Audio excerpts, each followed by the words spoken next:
prépare un doctorat, je suis en dernière année, un doctorat sur George Sand et son réseau d'amis politiques. Et Pierre Leroux a été un ami incontournable. Donc voilà, donc je vais m'intéresser d'abord en fait à l'année 1871, je vais faire une rétrospective. Donc, au début de l'année 1871, Pierre Leroux et George Sand sont deux figures politiques respectées pour leur combat mené des années auparavant sous la monarchie de Juillet, la Révolution de 1848 et la Deuxième République. Bon, ils subsistent comme deux vétérans, on dirait 48 arts, issus d'une même génération, puisque Leroux est né en 1797 et Sand en 1804, génération glorieuse de républicains socialistes. Alors, deux vétérans, disais-je. Reportons-nous au grand dictionnaire universel du XIXe siècle de Pierre Larousse, qui rappelle l'étymologie latine de ce terme, veteranus, vieux soldat, en référence aux militaires de l'Antiquité romaine qui obtenaient un congé et puis les honneurs après leurs dures années de service. Ce langage militaire, je vais l'appliquer au domaine politique, puisque Pierre Leroux et George Sand ont bien mené des combats politiques et ils ont acquis une certaine expérience en tant qu'acteurs des grands bouleversements politiques et intellectuels du XIXe siècle. Remarquons d'emblée que le mot vétéran ne se féminise pas, ce qui est révélateur d'une extrême masculinité à la fois de la guerre et de l'espace politique dans lequel George Sand a tout de même réussi à avoir un poids littéralement extraordinaire. De son vrai nom, donc Aurore du Devant, née Dupin, celle qui prend pour pseudonyme George Sand est reconnue dès son vivant comme une grande écrivaine active en politique, rôle trop souvent oublié derrière l'image d'une femme transgressive qui a osé porter des pantalons, fumer le cigare, avoir de nombreux amants. Bon. Il s'agit ici d'étudier comment une amitié toute particulière entre deux individus a pu jouer un rôle majeur dans l'histoire de la gauche française et européenne au XIXe siècle. En 1871, pour de nombreux vétérans 48 arts, c'est le temps du souvenir, voire du deuil. À l'occasion du 150e anniversaire de la mort de Pierre Leroux, je me suis demandé comment George Sand avait appris cette triste nouvelle, elle qui décédera 5 ans plus tard. Au cours de mes recherches aux archives et notamment à la Bibliothèque historique de la ville de Paris, les lettres reçues par George Sand ont ressurgi de l'oubli. En avril 1871, en plein milieu d'insurrection de la Commune de Paris, elle reçoit chez elle, à Nohant, une lettre touchante de son ami Maurice Cristal, musicographe et homme de lettres. Vénérée Madame, Pierre Leroux vient de mourir. La terrible canonnade d'aujourd'hui a précipité sa dernière heure. Vous voyez d'ici cette chambre modeste, presque pauvre, quelques bouquins, et sur cette couche en désarroi, cette tête sublime, maintenant si belle dans son repos, surélevée par quelques bouquins pour faciliter la dernière émission de souffle du maître qui a tant ému la philosophie moderne. Si vous aviez été là, il lui avait bonheur pressé vos mains. Bon, j'ai eu un peu d'émotion en découvrant cette lettre, je vous l'accorde, parce que c'est vraiment une description saisissante de Pierre Leroux sur son lit de mort. À travers les yeux de Maurice Cristal, George Sand entre donc dans l'intimité de cette chambre où gît son ami de longue date, dont la tête est symboliquement soutenue par des livres, incarnation de la connaissance, peut-être quelques-unes de ses œuvres. Cette lettre reçue a d'autant plus d'intérêt que la réaction de George Sand à cette lettre n'a malheureusement pas été conservée. Jean-Pierre Lacassagne, spécialiste de l'amitié Sand-Leroux, avait retrouvé un faire-part de décès imprimé invitant George Sand aux obsèques, mais toutefois, la famille Leroux n'a adressé aucune lettre personnelle à la romancière, contrairement par exemple à la sœur du révolutionnaire Armand Barbès, qui lui avait écrit personnellement en 1870 avant son frère. Donc on voit bien, c'est révélateur de liens très distendus entre George Sand, Pierre Leroux et sa famille, alors qu'ils avaient été si proches dans les années 1830-1840. Donc, dans une approche rétrospective, l'étude des combats conjoints du philosophe et de la romancière permet de mieux comprendre comment naît et se défait une amitié républicaine et socialiste au XIXe siècle. Et voyons donc de manière chronologique l'aurore et le crépuscule de cette amitié éclairée par de nouvelles sources épistolaires. Dans sa jeunesse, George Sand s'était peu préoccupé de la politique qu'elle qualifiait de vilaine chose. Le changement en 1835, en particulier, s'opère lorsqu'elle assiste au fameux procès monstre dont je parlais, Ludovic, tout à l'heure, qui s'est tenu pour juger des centaines d'accusés après des soulèvements lyonnais et parisiens. Et lors de ce procès, c'est ici qu'elle fait des rencontres déterminantes parmi les figures d'opposition.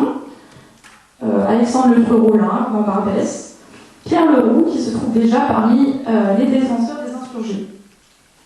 C'est elle qui sollicite la venue du philosophe, bon, d'abord par curiosité, il est connu, lors d'un premier dîner au printemps 1835. Et c'est le début d'une longue amitié. Ils se voient, ils discutent, ils s'écrivent.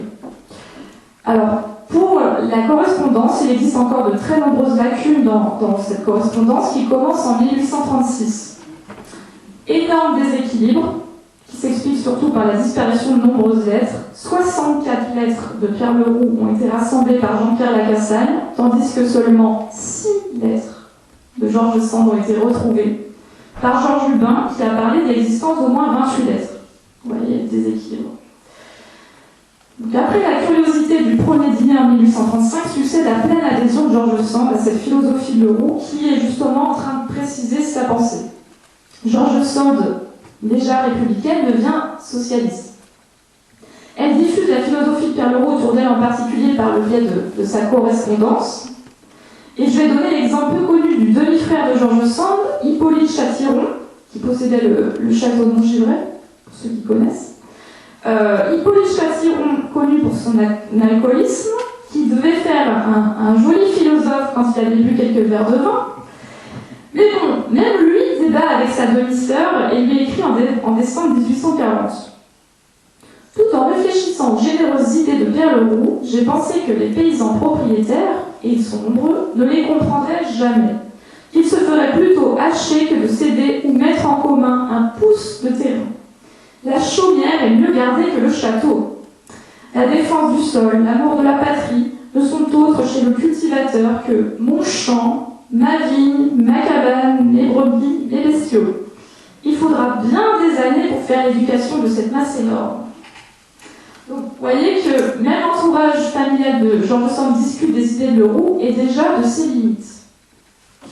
Le philosophe également, un rôle capital, vous le savez, dans l'évolution de la production littéraire de George Sand, avec toute une série de romans qui sont baignés du socialisme de Leroux. Mais si l'on s'intéresse à la fréquence des lettres échangées entre les deux amis, vous avez deux pics.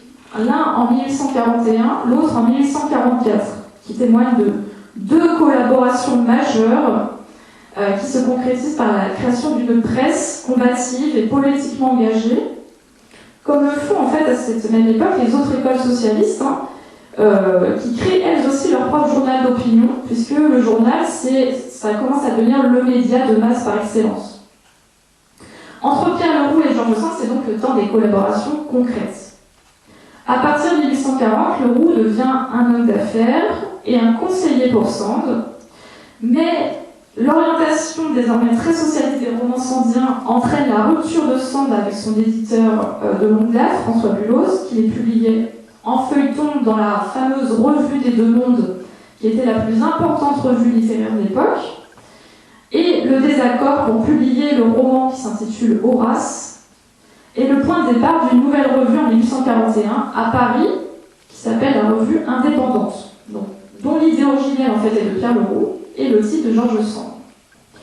L'adjectif choisi pour cette revue, indépendante, révèle son désir de publier ses romans comme elle l'entend. Et Pierre Leroux, fort aussi de sa première expérience au journal Le Globe, il publie également des textes.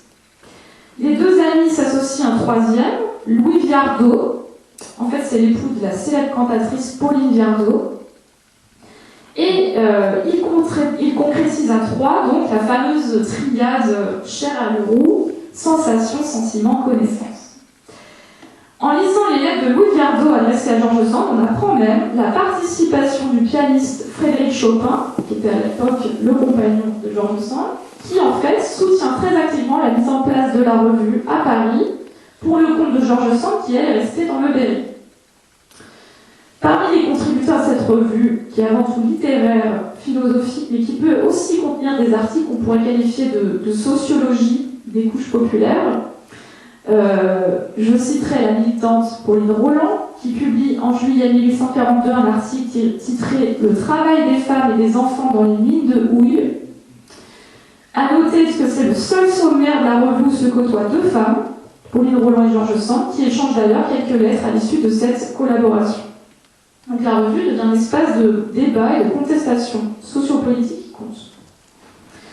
Bon, toutefois, la charge financière de la revue devenant trop lourde, le trio Leroux-Sanviardo est éphémère et décide, dès l'automne 1842, d'en céder la gestion à deux anciens Saint-Simoniens proches de Pierre Leroux.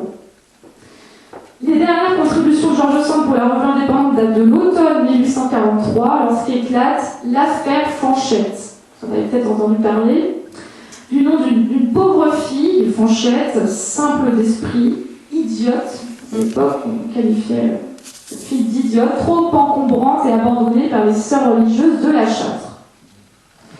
Du côté d'Aubusson, vous la retrouvez engrossée. C'est la difficulté de faire imprimer ses propres articles d'indignation qui l'amène à fonder avec ses amis politiques berrichons un journal pour accuser les cadres de la monarchie de Juillet qui ont couvert l'affaire de crimes, selon elle, d'innocenticides.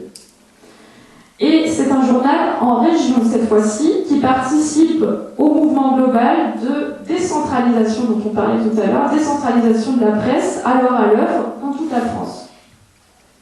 Après de nombreuses difficultés pour trouver un imprimeur par peur du délit de presse, c'est d'abord un imprimeur d'Orléans qui a été trouvé, le plus proche, qui va s'en charger.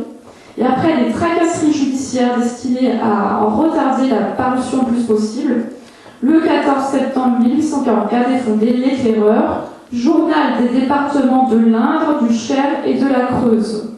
Donc régional, dont le titre est significatif puisqu'il s'agit d'éclairer les gens du peuple, les gens du petit État, les petites gens.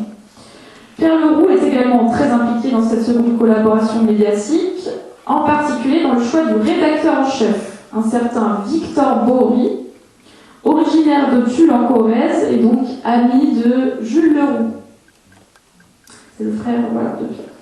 Donc l'acte notarié de création d'une société pour gérer le journal que j'ai retrouvé, il est signé chez le notaire de Georges Sand en juin 1844, et en fait la direction elle est bicéphale.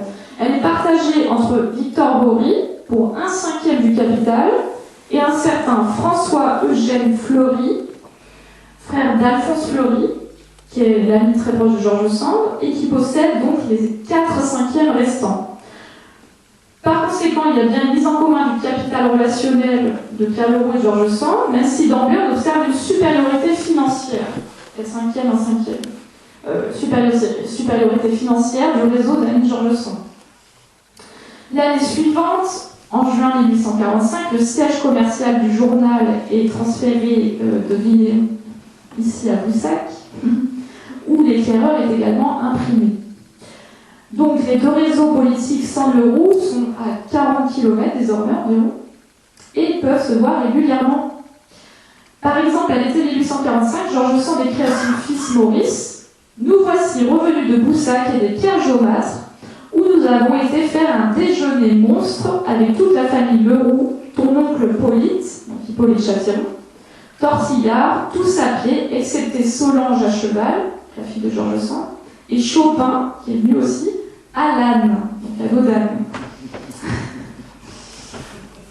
En réalité, ce déjeuner monstre, c'est un véritable banquet commun et fraternel, tel cher à Pierre Leroux, pour qui le banquet, c'est aussi l'étape fondamentale vers l'égalité future de l'humanité.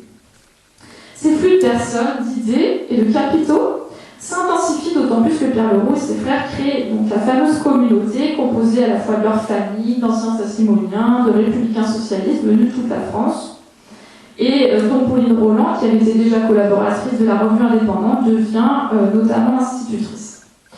Alors, qu'en est-il justement du rapport entre les autorités monarchiques et ce foyer d'opposition perçu comme radical ? Effectivement, il y a eu une question de monsieur tout à l'heure, et j'ai retrouvé une lettre du maire de Boussac de l'époque, Vincent Narbonne, également sous-préfet par intérim, qui désirait faire ses preuves, qui écrit au préfet de la Creuse le 1er mars 1845 que la communauté, je cite, imprime jour et nuit sans que jusque-là on ait pu savoir ce qui s'imprime. Pierre Leroux est à Paris depuis fort longtemps. On ne voit point ses agents qui ne communiquent avec personne. On dit qu'ils appartiennent à la secte communiste. Vous voyez un peu les termes forts. La suspicion, la surveillance et la suspicion du pouvoir local à l'égard de cette communauté qui inquiète le voisinage. Il n'empêche que, même d'ailleurs le ministre de l'Intérieur écrit à ce sujet, mais pense que Pierre Leroux n'est qu'un penseur, mais un idéaliste, voilà, qui n'est pas capable d'action concrète. Il n'empêche que la communauté de Boussac, c'est un véritable laboratoire intellectuel au rayonnement important. Et Leroux est aussi en contact avec une communauté saint-simonienne voisine basée à Vels. Donc Vels, c'est une quinzaine de kilomètres de Châteauroux, tenue par la famille Petit. La famille Petit, à qui il envoie 2 de ses fils en formation pour drainer et fertiliser les terres humides à l'est de la Brenne. Les archives privées de la famille Petit contiennent notamment une lettre a priori inédite de Pierre Leroux, adressée à Madame Petit en 1844, qui nous renseigne sur la façon dont il parlait de son ami. Je cite Pierre Leroux, « J'ai une amie, Madame Sand, qui est, à ce que disait un électeur qui mettait son nom par plaisanterie dans l'urne électorale pour la députation, le seul homme du département. Je crois que pour la noblesse, la grandeur et les vertus, elle fait honneur au genre humain. » Donc, outre la masculinisation assez caractéristique de l'image de George Sand, celle qui est surnommée le seul homme du département, il l'avait souligné sur la lettre, elle est déjà reconnue comme un porte-drapeau de l'opposition de gauche, malgré son exclusion effectivement du suffrage exclusivement masculin et encore censitaire. Mais nous percevons toute l'admiration de Pierre Leroux pour son ami émancipé. Cependant, à partir de la fin de l'année 1849, c'est le temps des désillusions, ou des illusions perdues, si on prend l'expression de Balzac, pour George Sand, qui ne comprend plus vraiment la mise en œuvre des idées lerouxiennes. Le 25 novembre 1845, elle écrit au poète ouvrier Charles Poncy « Le problème social, je ne le tiens pas plus que vous, et je ne suis pas sûr que quelqu'un le tienne à l'heure actuelle, pas même cet admirable cerveau de Pierre Leroux. » On perçoit dans ces quelques lignes une sorte d'incapacité en fait qui est assez générale pour les républicains socialistes à penser l'application concrète à l'époque de leur théorie et à rallier surtout les campagnes réticentes à leur projet politique. Lassé, l'écrivaine et ses amis ont versé énormément d'argent à Leroux qui reste très endetté. Mais toutefois, j'essaie de comparer la communauté de Boussac à celle de Vels, dont je vous parlais avant, et on se rend compte qu'en réalité, la pauvreté de Leroux n'était pas un cas isolé. Voilà. Bon, les deux amis s'éloignent. Aucun échange épistolaire n'a été conservé entre 1845 et 1849, tandis que le journal L'Éclaireur est racheté par Leroux en 1847, journal qui disparaît en juillet 1848. C'est justement leurs actions politiques au cours de la Révolution de 1848 et de la Deuxième République qui contribuent le plus à fabriquer leur image de vétérans 48A dont je parlais tout à l'heure. Les itinéraires politiques de Leroux et Sand vont se séparer aussi à cause du poids du genre en politique, à cause du poids des sexes en politique à l'époque. Si le philosophe est élu député, la romancière, elle, ne peut pas être élue en tant que femme et refuse même sa candidature symbolique à l'Assemblée constituante, portée par le journal La Voix des femmes et Eugénie Liboyer. George Sand, elle répond par un sévère désaveu parce que pour elle, l'obtention des mêmes droits civils que les hommes est d'abord à conquérir avant le suffrage féminin. Son double statut d'écrivaine et de femme engagée en politique lui permet d'avoir tout de même un rôle de premier plan en devenant la plume éphémère du ministre de l'Intérieur, Le Dru-Rollin, puisqu'elle a rédigé les bulletins de la République qui étaient publiés dans les mairies de France. Alors que les groupes d'amis de Leroux et Sand avaient été si proches de la monarchie de Juillet, des inimitiés naissent, nourries par des querelles personnelles, des divergences notamment sur la mise en œuvre des idées. L'exemple le plus frappant est donné par l'ancien rédacteur en chef de l'Éclaireur, le fameux Victor Bory. Victor Bory est devenu secrétaire et un temps avant George Sand Et en décembre 1848, il rencontre quotidiennement des événements politiques puisqu'il se trouve à Paris, et George Sand est resté à Nohant. Il assiste à un banquet démocratique et social vers Montparnasse. Dans une lettre que j'ai retrouvée la semaine dernière à la bibliothèque historique de la ville de Paris, après avoir décrit le menu, les discours et les hommes présents, Victor Bory ajoute « J'y ai rencontré la mauvaise queue des disciples de Leroux. Ils formaient une réunion de guillotineurs rue de l'Est où ils habitent en commun. Ce sont de petits jeunes gens pleins d'orgueil, de morgue et d'insolence, ayant beaucoup d'amour-propre et peu de talent. Une sacrée race de polissons qui vous donne une envie démesurée de les moucher un peu. » Vous l'aurez compris, les deux réseaux d'amitié ne se mélangent plus. Pierre Leroux n'a plus qu'une place anecdotique et ironique même à la fin de la lettre suivante, toujours de Victor Bory à George Sand. Au détour d'une phrase, il dit « Leroux est enfoncé dans le troisième dessous, mais on peut remarquer avec satisfaction qu'il a un paletot neuf. » C'est donc l'image d'une gauche désunie, quand même, ou plutôt de gauche au pluriel, encore loin d'exister comme parti politique de gauche dispersé, réprimé et bientôt exilé, voire déporté, après le coup d'État du 2 décembre 1851 de Louis-Napoléon Bonaparte. Bon. L'éloignement géographique de nombreux proscrits vers l'Angleterre, vers la Belgique, est une autre raison aussi de l'étiolement de l'amitié Sand-Leroux. Entre 1850 et 1871, les lettres deviennent épisodiques. 5 des 10 lettres signées Leroux à cette période datent de 1852 et témoignent en fait des nombreuses démarches engagées par George Sand pour tenter d'atténuer les peines des proscrits. Comme pour beaucoup d'autres amis, elle intercède en personne auprès du prince-président pour tenter de sauver notamment Charles Leroux, donc le dernier frère de Pierre, et Luc de Sage, le gendre de Pierre Leroux, qui a réussi à sauver la transportation d'Algérie. On parlait de transportation, effectivement. Dans sa correspondance, le philosophe, alors à Londres, détaille la misère et la communauté très conflictuelle des exilés, à qui il manque une unité, un porte-drapeau consensuel. Considéré encore comme une ressource financière, George Sand envoie un don d'argent conséquent réalisé par un Russe de passage à Nohant, donc qui aurait rendu possible en fait l'installation de la famille Leroux sur l'île de Jersey en août 1852, devenant ainsi voisin de Victor Hugo sans vraiment s'apprécier. La dernière lettre conservée de Pierre Leroux à Sand date de septembre 1854 et s'avère être une énième demande de soutien financier pour celui qui a sans cesse de nouveaux projets en tête. Et là, cette fois, c'était une fabrique de cirage et ou d'engrais. Il explique en fait qu'il a eu vent de la prochaine publication juteuse des mémoires de George Sand, aujourd'hui connue sous le nom d'Histoire de ma vie, publiée en feuilleton dans le journal La Presse en 1854-1855. Cette autobiographie inaugure le temps de la mise par écrit des glorieuses actions des rencontres passées, une mémoire de vétéran, donc désormais.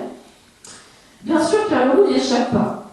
Dans la 5e partie, chapitre 9, George Sand dresse un portrait romanesque du philosophe lors de leur premier dîner, et c'est un récit, ne l'oublions pas, qui est écrit a posteriori 2 décennies après, donc réécrit. Leroux, donc là je cite George Sand, était dès lors le plus grand critique possible de la philosophie d'histoire. Et s'il ne vous faisait pas bien nettement entrevoir le but de sa philosophie personnelle, du moins il faisait apparaître le passé dans une si vive lumière, il en promenait une si belle pour tous les chemins de l'avenir qu'on se sentait arracher le bandeau des yeux comme avec la main. D'anciens membres de la communauté de Boussac sont également portraiturés comme Pauline Roland, à chapitre 13. Je cite toujours George Sand. Je voyais aussi cette tête exaltée et généreuse, cette femme qui avait les illusions d'un enfant et le caractère d'un héros, cette folle, cette martyre, cette sainte Pauline Roland.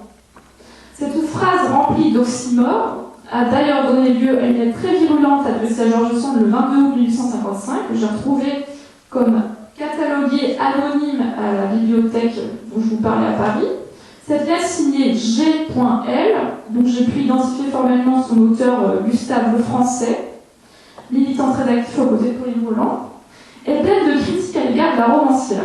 Donc il dit quel n'a donc pas été mon étonnement en lisant à la fin de vos mémoires de voir les épithètes les plus contradictoires enfermées dans les lignes trop courtes, hélas, que vous y avez consacrées à Madame Roland. Je ne peux laisser sans protestation l'accusation de folie que vous mêlez à l'éloge d'une femme dont le nom pur et sans tache est l'un des plus glorieux que la démocratie inscrira dans son martyrologue. Donc c'est assez rare pour le souligner dans les milliers de lettres que j'ai lues adressées à George Sand, il y a très peu de lettres de critique. Rappelons tout de même que George Sand et le chansonnier Béranger avaient obtenu un adoucissement de la peine de transportation de Pauline Roland, malheureusement mort d'épuisement, à son retour en décembre 1852 à l'âge de 47 ans. Par ailleurs, les agendas de George Sand permettent de combler quelque peu le problème des lettres disparues, mais il faut avouer que dans ces agendas, très rares sont les mentions de Pierre Leroux dans ces agendas écrits sous le Second Empire. J'ai relevé 2 mentions rapides en 1854 au détour de conversations le soir à la veillée, autour de la théorie du circuit, justement. Et surtout, la visite du philosophe à novembre 1859 qui revient voir son ami dès l'amnistie prononcée. Quand même, elle a une certaine importance pour lui. George Sand note, vendredi 11 novembre 1859, temps de gelée, soleil froid. Leroux qui reste à dîner, à coucher et qui part demain matin. Répétition de la troupe avec les bruits, donc peut-être que Leroux était spectateur du théâtre, sinon acteur de circonstance. Longue causerie de Leroux, très intéressante sur le fluide raison et la raison impersonnelle. Il dit grand mal d'Hugo, et griffe plus que jamais. Il est énorme, pas vieille figure ni cheveux, mais il n'a plus de dents. Il a toujours la même conviction et le même absolutisme de personnalité, mais il est tout de même bien remarquable. Donc il va partir le lendemain à 5h30, et George Sand note, toujours écouté de tous, sauf de Maurice, le fils de George Sand, sauf de Maurice qui est plus Dieu que lui, et Victor Hugo. Et après cette visite, plus rien. Un long silence s'installe entre 1859 et 1871. Le Second Empire relègue au second plan de la vie politique la plupart des 48 arts, qui deviennent donc progressivement des vétérans, coupés pour beaucoup de la base militante de gauche. Les agendas de George Sand contiennent une dernière mention de Pierre Leroux le mardi 11 avril 1871, donc la veille de sa mort. Pierre Leroux, elle écrit très rapidement à la fin, Pierre Leroux attaque d'apoplexie qui laisse peu d'espoir. Elle a certainement appris cette nouvelle par la presse. Ses funérailles sont célébrées de manière officielle par la commune le 14 avril, ce qui témoigne d'un certain respect pour ce vétéran à l'héritage politique pourtant conflictuel parmi les communards. L'argument en sa faveur étant le discours que Leroux avait prononcé à l'Assemblée, demandant la clémence pour les insurgés de juin 1848. Lors de la cérémonie modeste au cimetière Montparnasse, la grande absente est George Sand. George Sand, malgré des rumeurs de sa présence, et j'ai retrouvé même dans des livres actuels qui disent que George Sand était présente. Non, George Sand n'était pas présente, elle a certainement été confondue avec l'écrivaine Malvina Blanchecotte. Et même si elle avait voulu être présente, elle n'aurait de toute façon pas pu arriver à temps. C'était trop court et trop dangereux pour elle. Le temps de recevoir le courrier, de faire le voyage et d'arriver à entrer sans encombre dans la Commune de Paris, en plus qu'elle venait d'être condamnée, c'était trop court et trop compliqué. Donc finalement, l'amitié entre Pierre Leroux et George Sand a permis la rencontre de nombreux acteurs et actrices de l'histoire de la gauche française et européenne. Ces 2 vétérans ont laissé dès leur vivant un héritage à la fois riche et complexe, tantôt approuvé, tantôt rejeté, mais qui perdure jusqu'à aujourd'hui, comme en atteste ce colloque. Je vous remercie.